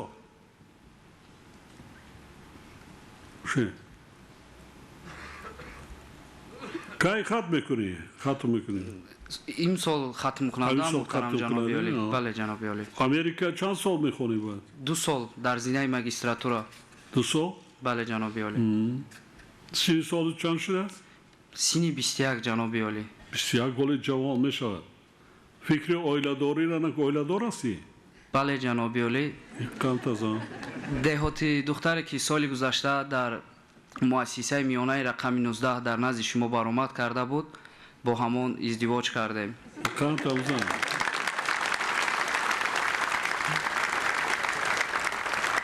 муҳтарам ҷаноби олӣ шумо таъкид карда будед ки то шавҳар накунӣ ба хориҷа марав шуморо бароям гирифта ки америка равад на духтари басаво шумо имконият диҳед ки хонад ҳамин ҷое пеш биё асан духтараки балҷувоно обод мекунем накунем ман тӯҳфа равон кардам додам бале муҳтарам ҷаноби олӣ оли баъд ман бибинам бепурсам ко ҳамаша додан ё ки бале ҷаноби олӣ додам мукофот пули гирифтед охе бале ҷаноби олӣ мана духтарҷон ман дар раҳмат бигӯя кун ташаккури зиёд ҷаноби олӣ анамо баромада буд телевизион қати рафт хостгоҳро пайдо шуданд дидед бале ҷаноби сабаб олӣ ҳамин шуд на хай ҳар диҳатон мана ҷавон ҳар диҳатонам унвонҷӯ хонед имконият зиндагида саросимагӣ дар онати мешавад ҳар дуятонам равен хонем гашта биед хизмат кунед ҳар дуятон маълумотон касбтон саводтон дар зиндагӣ оиладорӣ рӯзгордоритонам манфиат меорад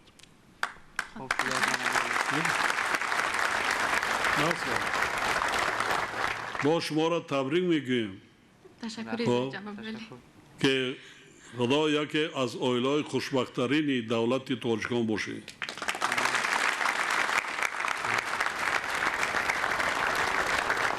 میروید داخل شدین امتحان وای سپردگی هستین. جناب عالی، طبق سخنهای شما من زینه ماجستری را در تاجیکستان در دانشگاه بین‌المللی سیاحی و صاحبکاری تاجیکستان به انجام رسانیدم. اکنون میخواهم در زینه اسپیرانتی دکتر پی اچ دی به آمریکا سفر نمایم. امتحان را در تاشکند در ازبکستان امتحان زبان انگلیسی تویفل را به بالی بلند سپرده آمدم. دوم چی؟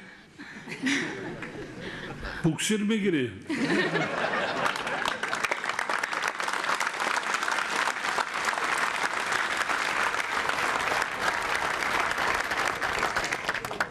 دوم شما چی؟ محترم جناب عالی، سال گذشته من جمهوری مردمی چین را با واسطه تبادل اکادمی رفته آمدم. امسال ختم کننده می باشم. امسال؟ بله جناب عالی. ختم میکنی بعد میروی نه؟ چیز شما خیر جناب عالی خودتون حال کنین.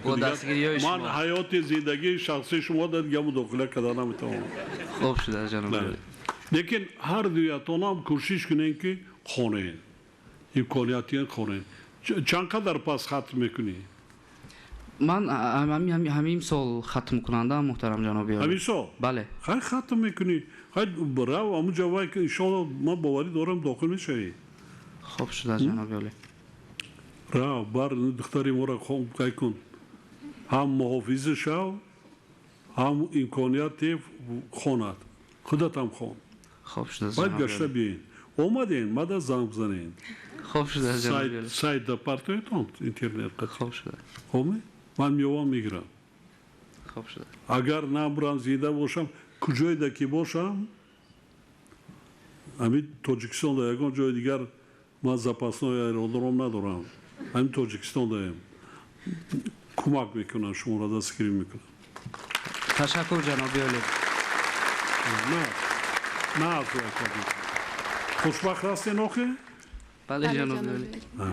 قضا یخیل انا وای کنین شما از شما دانشمند عالم اختراعکار پیدا میشد. یا دختر یا پسر کدومی نباشد تربیت کنین حتما دانشمند میشود. خوب شده جناب عالی. ولی دختر بیشتر میگیرد از مادر باسواد باشد بیشتر میگیرد میگذرد. شما در موفقیت بعد فرزند تولد کردندم خیر خدا خونتان پوری بچه و دختر شود لیکن خیلی سراسیمه نشویتان. خوب شده از جناب عالی. خب با مقصد رای دور نمیشیتان خواندن و کودک تربیت کردن نمیشن. خیلی 2 سال ما فکر میکنم 2 سال نه 2 سال. بله جناب عالی. وای میکنین موفقیت شما رای سفید.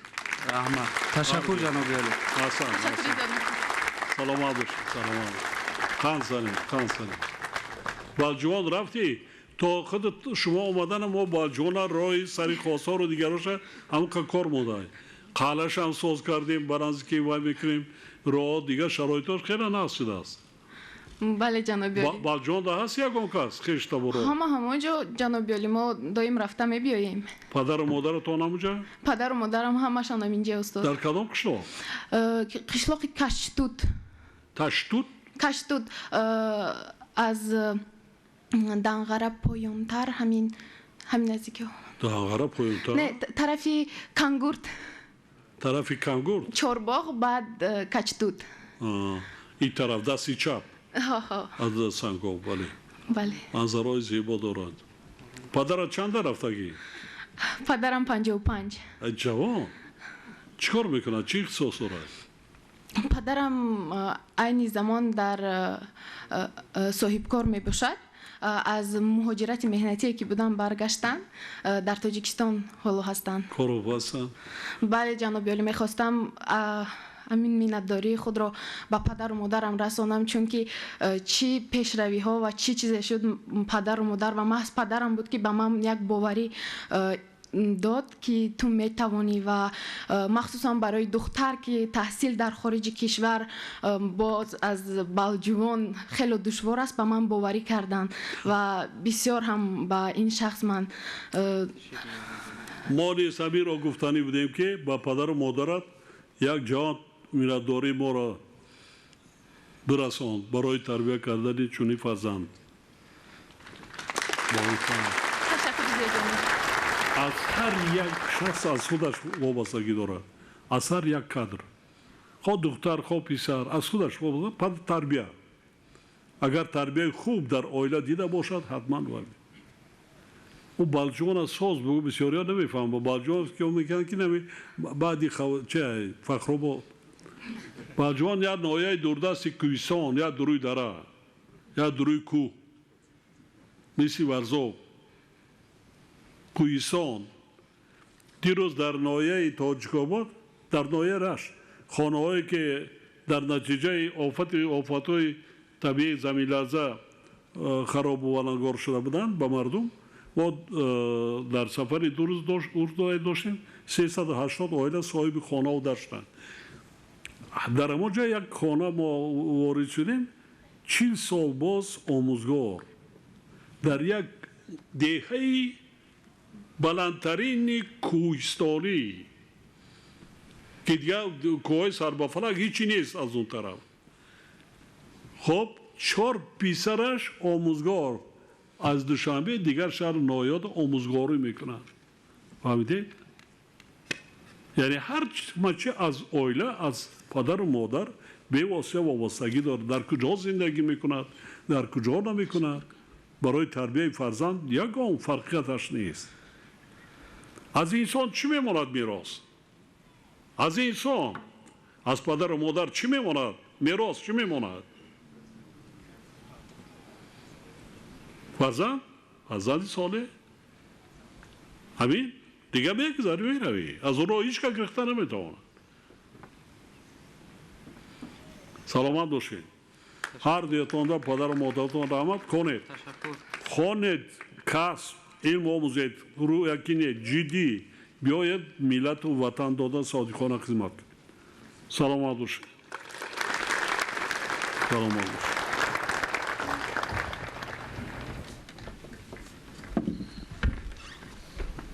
اوکی. السلام علیکم اساسگزار صلح و وحدت ملی، پیشوای معظم ملت، پرزیدنت جمهوری تاجیکستان محترم امامعلی رحمان. برایم شرف و سرفرازی بزرگ است که امروز فرصتی ملاقات با شما نصیبم گشته است. این لحظه برای من نه تنها مایه افتخار بلکه احساس مسئولیت و الهامی خاص است. من آدینه و رخشانه زاده ناحیه دوردست مومین‌آباد غالب چند کرته المپیادهای شهری و جمهوری از فن خیمیه، اینچنین المپیادهای بین المللی به مثال IJSO دولت قطر با اشتراک 70 دولت دنیا صاحب جای سیوم، المپیاد استمکای سینگاپور سزاوار جای دوم و در المپیاد کمیکای سینگاپور غالب جای اول گشتم. لیتسه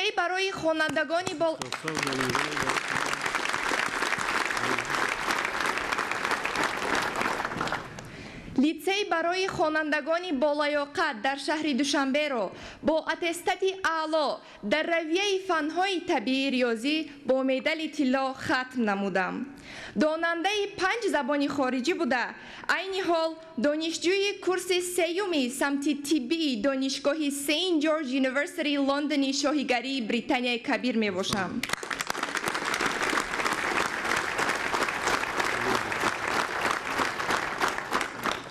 سال 2023 در استیپندیای پرزیدنتی درخشندگان اشتراک نموده غالب مطلق گردیدم و رویه جراحی رنگنی رتینالی چشم را انتخاب نموده عین حال با شرافت و دستگیری شما جناب عالی در یکی از دانشگاه‌های با نفوذ جهان تحصیل می نمایم. سلامت باشه.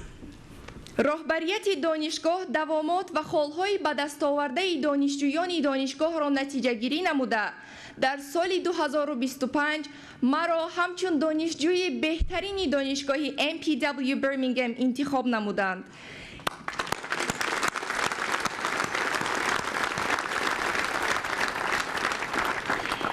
افتخاری به اندازه تنها با دستگیری و کمک شما جناب عالی به من میسر گردید، چون که 30 سال قبل نه تنها یک دختر دهاتی بلکه یگان جوان دختر تاجیک حتی آرزویی در مؤسسه تحصیلات عالی خارج کشور تحصیل نمودن را نمیکرد. این اعتماد و باوری و دستگیری های شما جناب عالی ما دختران تاجیک را وادار می سازد که در خارج کشور نه تنها با بهای خوب و اعلا خوانده متخصصانی با صلاحیت شویم، بلکه با فرهنگ و مدنیت و رفتار خوب خود نمونه والای بانوی تاجیک در خارج کشور گردیم. محترم جناب عالی، آرزو و هدف اساسی من این است که توانم به شخصان نابینا درمان بخشیده دیدار و امکانی باز دیدن این جهانی زیبا را به آنها برگردانم. با تمام هستی احساس میکنم که شما به نسل جوان اعتماد دارید و من با افتخار و مسئولیت تلاش می‌ورزم که به این اعتماد شما سزاوار باشم. بار دیگر مینداری صمیمانه خود را به شما جناب عالی برای سرپرستی پوره تحصیل من در خارج کشور میخواهم بیان نمایم. تشکر زیاد.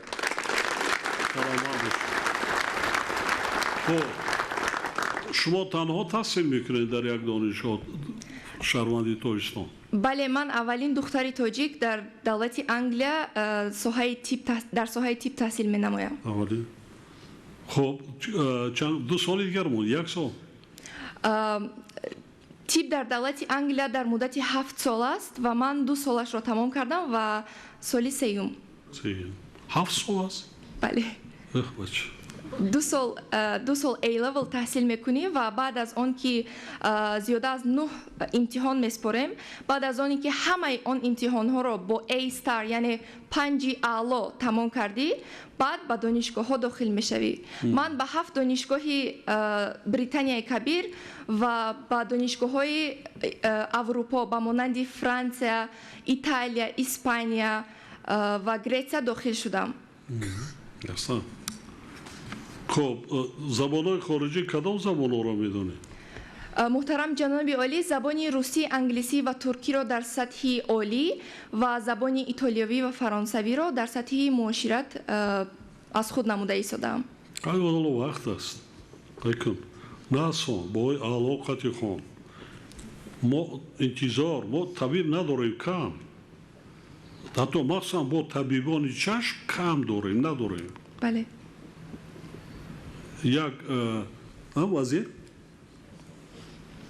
خیلی است پرابلم است مودا ما جای کار شما را تیار کرده میمونم میستد یک اپاراتی نه خریده موندگی حتی که بیا ما در کسالخانه وای میگیریم پلیکلینیکای حکومتی وقتی بسیار میخوانم نوشتم میکنم پرابلم در جامعه یک خیلی زیاد است. ای برای ملت و مردم خدمت کردن وایکن. مقصد اساسی من هم همین است که توانم علم خارجه را به دست آورده به دولت خود برگردم و به ملت شریف خود خدمت نمایم. پلیکلینیکای خود تاسیسی ما کمک میکنیم. پلیکلینیکای وقتی آمد 1-2 سال کار کرد بعد پلیکلینیکای شخصی خصوصی وای که بر هم نوبردار هم صاحب عزت احترام هم خود بعضا نفرها هستن من میدونه شما ممکن شندگی باشین دیگر هیچ کس نیست کم بینید کم این در ما از بس که کشور آفتابی هستیم پرابلم چشم هم خیلی زیاد است.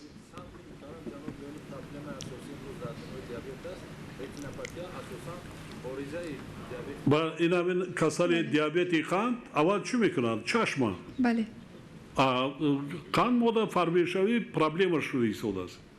مردم ها میگیم کم نان استعمال کنین کم نان استعمال کنین همین کووید هم بیشتر آدمایی که بین یادوای بودن همونا زیاد دیدن با کسری قند آورده میرساند کسری قند یکم نشانه ای که وای زیانی میرساند چشم بله استاد. بینیش آدم وای میشه اویلادار شدی؟ نه حالا جناب عالی. نه ما شما را رکلام نمیکنیم موضوع وقتی رکلام نیست خون نخون هم نام دختری من رخشانه ما بله. رخشانه کداش وای است ما یکم کامودی نداره نه جناب کی عالی. میره تعلیم ده 22 سپتامبر درس‌هایمان سر می‌شود. دانشگاه در آمدی داخلش در آمدی شرایط ما چخیل است اینجا با اونجا فرق دارد شرایط‌های ما رقم یک هستند در تمام جهان. شرایط ما بسیار خوب است بله. فقط سیستم تعلیم اون کمتر تغییرات میخواهد سب طلبی نظارت کنیم با استانداردهای جهانی وای باشد میشود ما افسوس که بسیار وقت ما بچه ها را وای میکنیم انتخاب کرده وای کردنش مشکل میکن 20 سپتامبر است 22 سپتامبر درس سر می‌شود. بله 20 سپتامبر با انگلیا میروم. بلیتی سمالیات شو گرفته که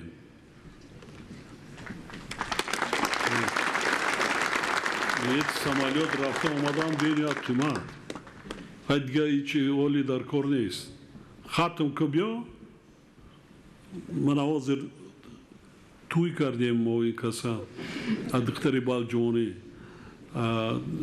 شما را هم باید میکنیم ختم کرده بیا ما نمیگیم خودت انتخاب کن ما در گل زن که فلان روز توی است خوبه لیکن خون اگر وای مرا گیری خون شواره جو نمیپره تو پور مادرای تاجیک هم قدامات تولد کسی این صحبش گم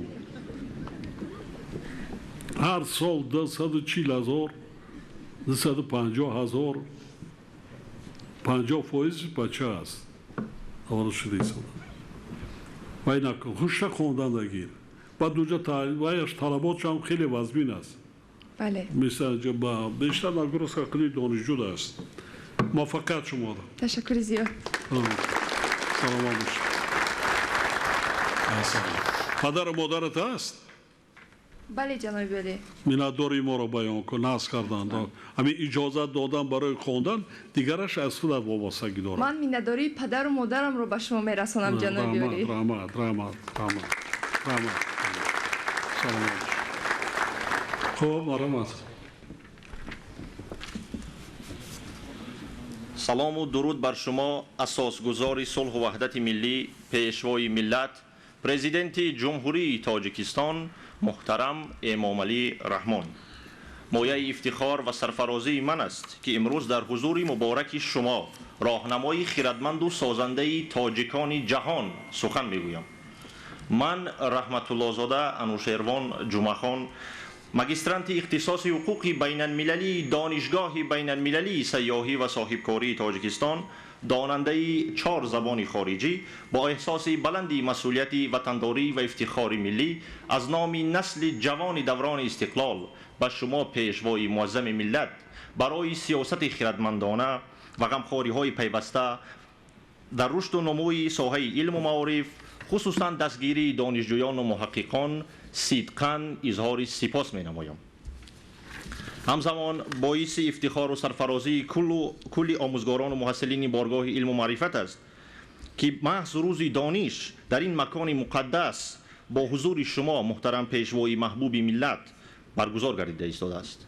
محترم جناب عالی، امروز ما با افتخار شاهد آن هستیم که با تشبث و راهنمایی های شما محترم پیشوای معارف پرور بیناهای معاصر تعلیمی، مرکز رشد ملکه ها و کسب آموزی، خوابگاه و مجمع ورزشی و دیگر انفراساختار ضروری در دانشگاه بین المللی سیاحی و صاحبکاری تاجیکستان افتتاح گردیدند.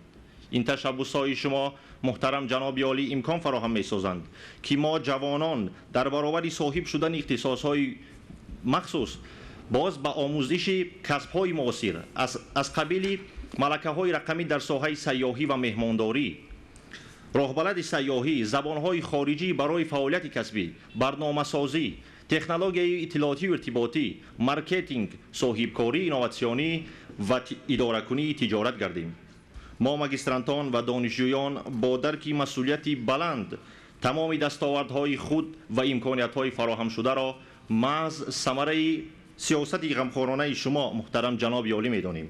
اطمینان کامل داریم که جواباً به این اعتماد با دانش، زحمت و صداقت بهر تحکیم منفعت‌های ملی، پیشرفت اقتصادی و آبادی تاجیکستان عزیز سهم ارزنده خود را می‌گذاریم. از توجهتان سپاسگزارم. سلامت باشید. توجه خوانندگان چی است؟ بسیار خوب است محترم جنابعالی. ها؟ بسیار خوب است محترم جنابعالی. خوب است؟ بله. ذوق دارن؟ بله محترم جنابعالی. طریق باهاتی چی است؟ خلقتی میتونید یا که باها میتونید؟ محترم جناب عالی، عین حال ماگسترانت دانشگاه بین‌المللی سیاحی و صاحبکاری تاجیکستان هستم. محض در زمینه تشبس‌های شما جهت بلند برداشتن مقام آموزگار نیت دارم که من بعد در دانشگاه بین‌المللی سیاحی و صاحبکاری تاجیکستان همچون آموزگار به کار شروع نموده فعالیت نمایم. امجاز گوش کردی برآمدی مرا؟ بله محترم جناب عالی. اگر ما خواهیم که دولتمون هر چیز زودتر پیشرفت گردد، ما باید همه جانبه ساحه علم و معارف دستگیری کرده مانده کن. توجه بیشتر داشته باشیم. ملت ما سطح معرفت ناکیش بلند شود. سوادناکی بلند باشد، مخصوصا دوران جوانان. برای خیلی ضروری خودی آموزگارا اول دانشجو گفته درجه اگر باشد که همه ختم کنندگان درجه بلندی سطح سوادناکی از اینجا اختصاص گیرن، این با منفعت ملت میشه، با منفعت دولت میشه. وظیفه همین. موفقیت شما. تشکر محترم جناب عالی. سلامت باشید. سلامت باشید.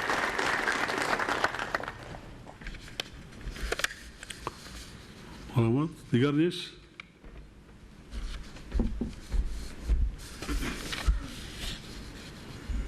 ассалому алайкум. Асосгузори сулҳу ваҳдати миллӣ, пешвои миллат, президенти ҷавонпарвару маҳбуби мо ҷаноби олӣ муҳтарам эмомалӣ раҳмон. ман абдуғаффорзода муҳаммадсодиқ абдурасул, магистранти бахши якуми донишгоҳи технологии тоҷикистон, се маротиба гирандаи стипендияи президентӣ аз давраи таҳсил дар литсеи инноватсионии душанбеи назди донишгоҳи технологии тоҷикистон ва зинаи бакалавриати донишгоҳ мебошам.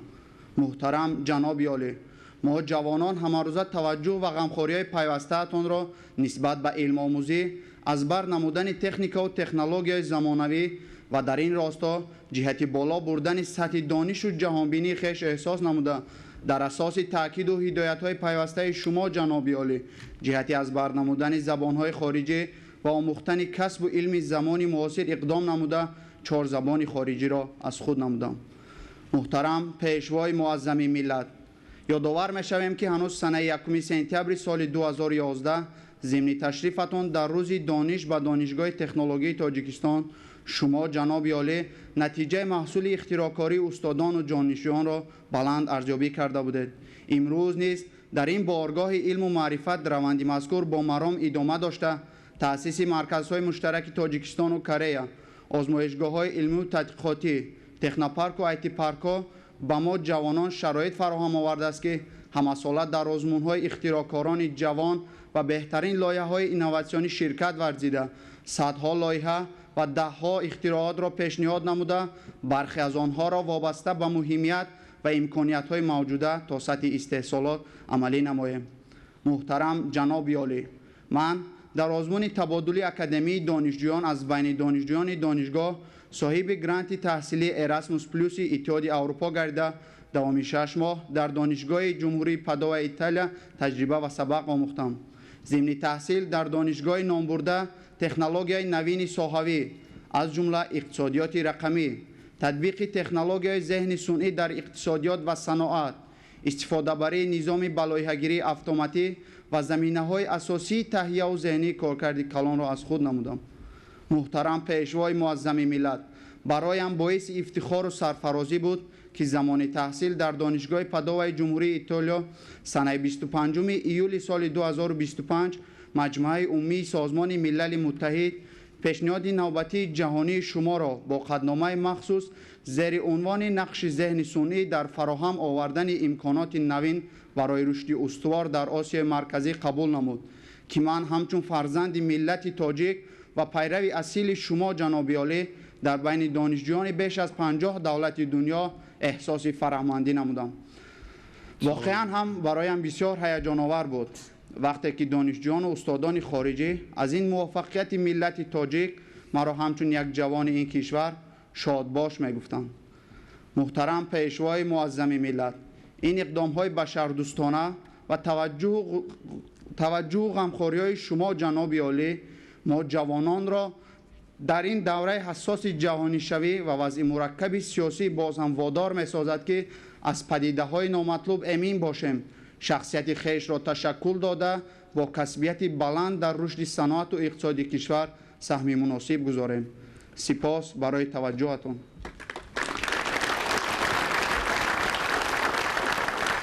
یک جا تشکر. غیر که اولی در سرگه دانش آموزی قرار داره بله جناب. لیکن دانش آموختن از خودی دانشجو وابستگی داره. چگونه حیات و ممات آینده از همیشه معلوم میشه. اگر سطح بلندی کسبیت از خود کردی اقتصاد شده با معین میشه ختم کردن کجا میروی یا که ساحه علم یا ساحه کسبیتی خودتان خطیب برای وی کردن. اکنون ما درباره برنامه قرار قبول کردیم برای رشد برنامه رشد ذهنی در مملکت. ما متخصص نداریم. وزارت درآمد به متخصص ما بسیار مشکلی کشیده ایستادیم. متخصص در کار برای ما. زبان‌های خارجی را از خود کردن در کار برابر تکنولوژی. یک پیام ده من در پیامم تاکید داشتم که یک کشوری خورد فقط تنها از حساب خوانندگان مکتب‌های میانه در یک سال 1 میلیارد درآمد میگیرد. از حساب خوانندگان که برنامه آماده میکنند با فروش میگذارند با شرکت ها و با کشورهای دیگر کدام ویس برنامه میفروشند از زمین حساب و خودی دولت 38 میلیارد دلار یک کشوری خورده است هیچی ندارد. 38 میلیارد دلار فقط از حساب برنامه‌ریزی متخصصان و علما و دانشمندانی که میکنند و با شرکت ها و کمپانی های خارجی مبلغ‌های کلان قطعی میفروشند برنامه رو 38 میلیارد دلار درآمد گرفت. یعنی ما چنین محیط و چنین فضا را در تاجیکستان هم مهیا کرده مدکنم و یا زحمت ها همین است. موفقیت برای کار. سلامت باشید. سلامت باشید. سلامت باشید. مرحبا. السلام ای پیشوای قهرمان، مرحبا ای وارث سامانیان. سلام و درودی به پایان به شما اساسگزار صلح و وحدت ملی، پیشوای ملت، پرزیدنت جمهوری تاجیکستان محترم امام علی رحمان. من سیدزاده شکرانه دانشجوی سال سیومی اختصاص سیاحی آسایشگاه طبابتی دانشگاه بین المللی سیاحی و صاحبکاری تاجیکستان، اشتراکچی آزمون و المپیاده های جمهوریوی و گیرنده استیپندیای پرزیدنتی می باشم.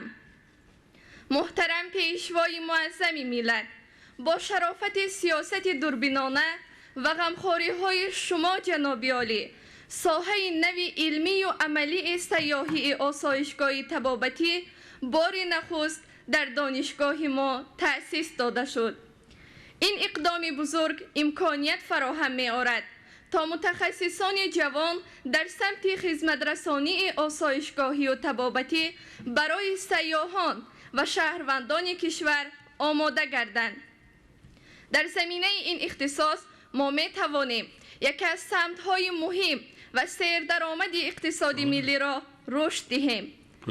شما محترم پیشوای معظم ملت بارها در سخنرانی‌های خود تاکید نموده اید که تاجیکستان دارای ذخیره‌های نادر طبیعی بخصوص آب‌های طبابتی، گیاه‌های شفابخش و اقلیم مساعد می باشد.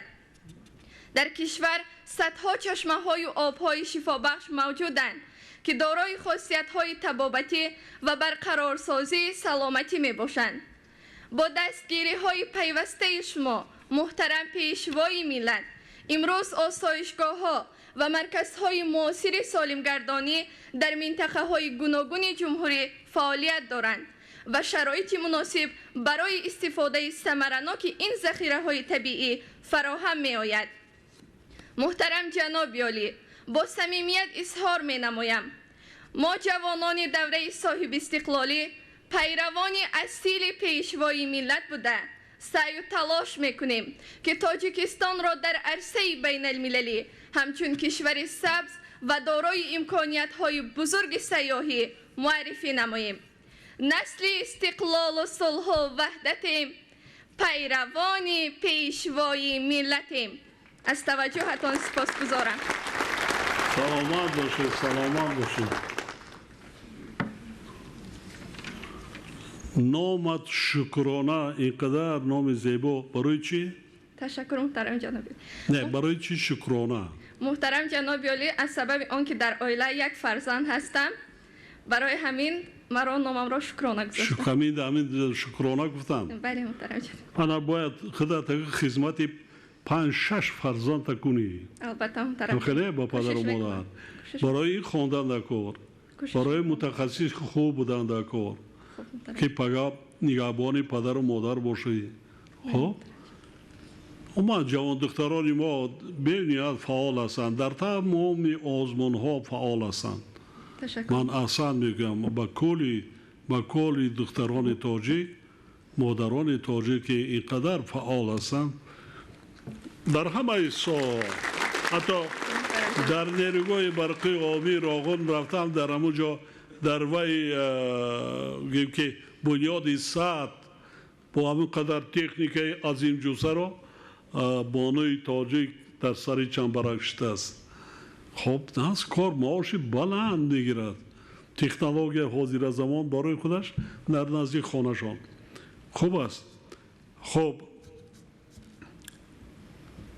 ما میبینیم شاهد هستیم همین شب و روزا وزیر تندرستی چند بارا میداند، من سرزنش هم کردم شنید و بسیار کسب و چیزهایی هست که از شهروندان دیگر جا آمده همین دیار و نم که وای میکنن یا یک علافه یا برگ دود میتن پولی مردمی تاجیکه گرفته رفته ایستن. ایش خنده پس میکنه، ایش ایجاد درد نمیمونه، هیچ بالا نمیکنه. ولی او سنه رفته با هم در دوام دادن هم میگیره. ما هم خیلی عادت داریم.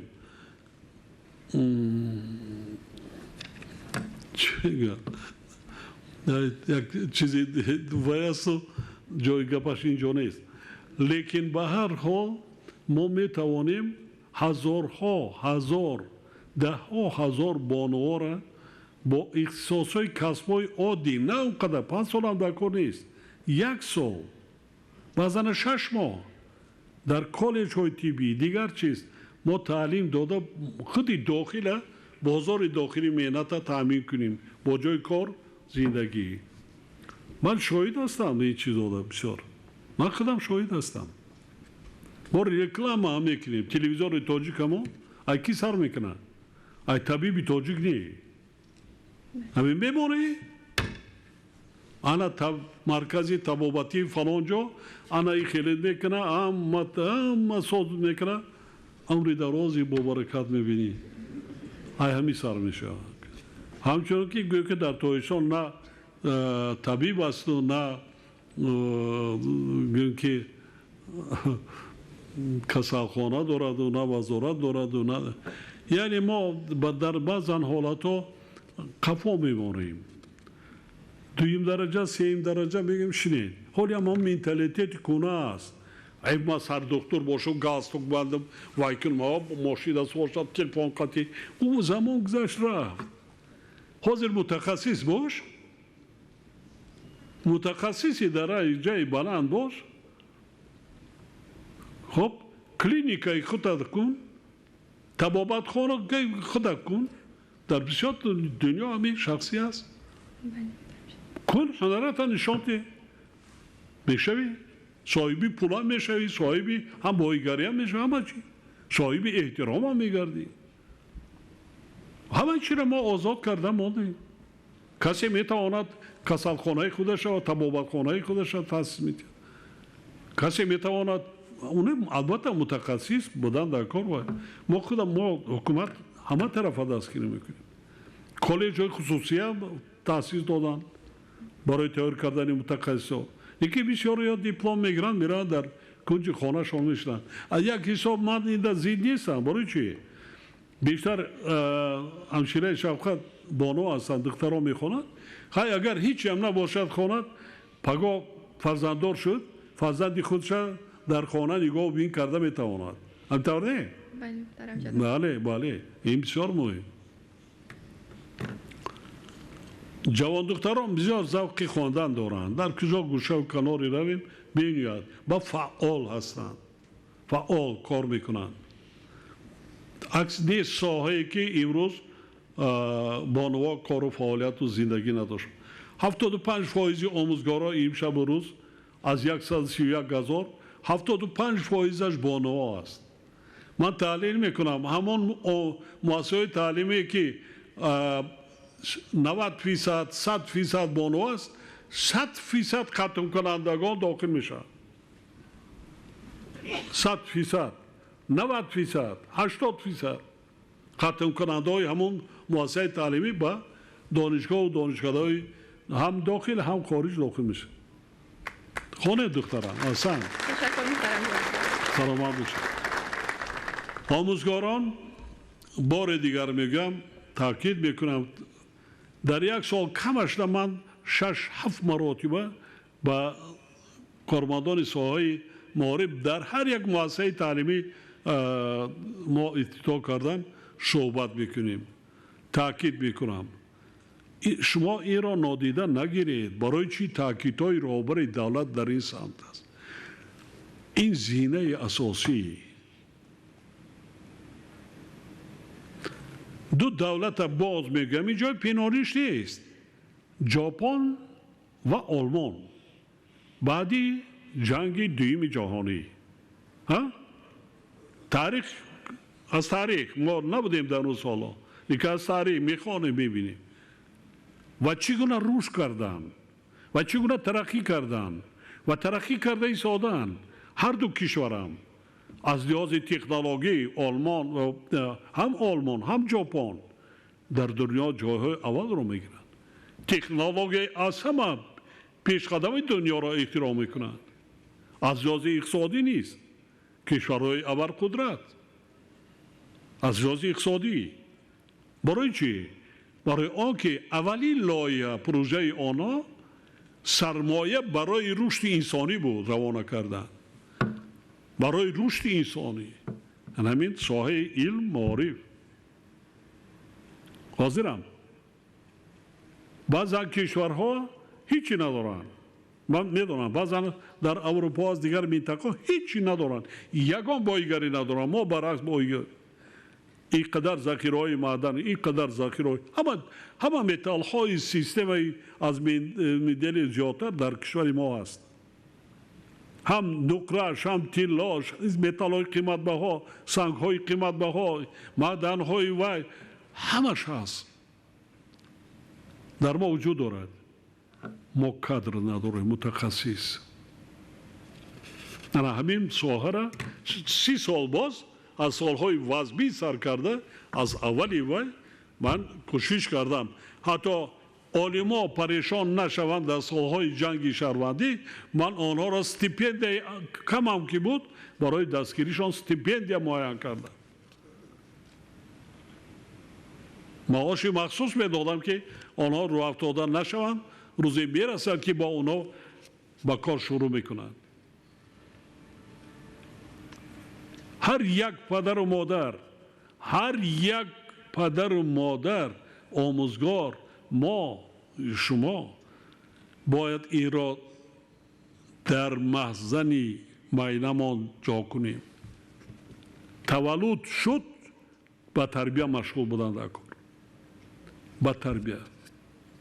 با میگویم، من اینجا اشاره کردم در کشورهای اروپا پیشرفته 12 سال تعلیم میگیرند. یک سبب پیشروی ترقیاتشان همین است. حالا لایحه آماده کرده ایستادن که 14 سال کنند، یعنی با 2 سال دیگه پایان فرایند از 4 سالگی. و اما این از کجا سرچشمه میگیرد؟ اختراعکار از کجا پیدا می شود؟ دانشمند و دیگر از کجا وای می شود؟ این وظیفه جانی و ایمانی هر یکی ما همه چی داریم، همه چی بایگری در کشور ما هست، فقط متخصص در کار.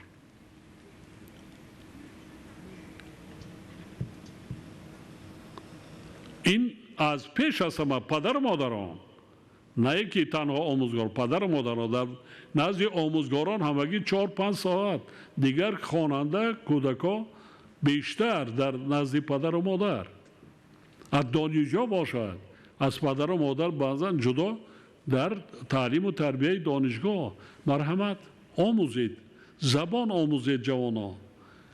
وقت میگذرد، بعداً آنها که تعلیم نگرفته است، درست نخوانده است، سواد کافی ندارد، پشیمان می شود که دیگر سود ندارد، دیر می شود.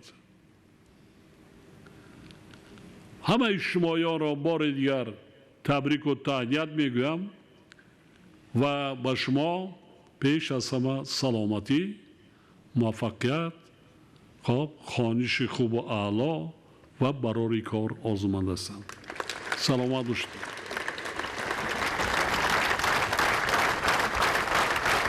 سلامت باشید. یک جا تشکر.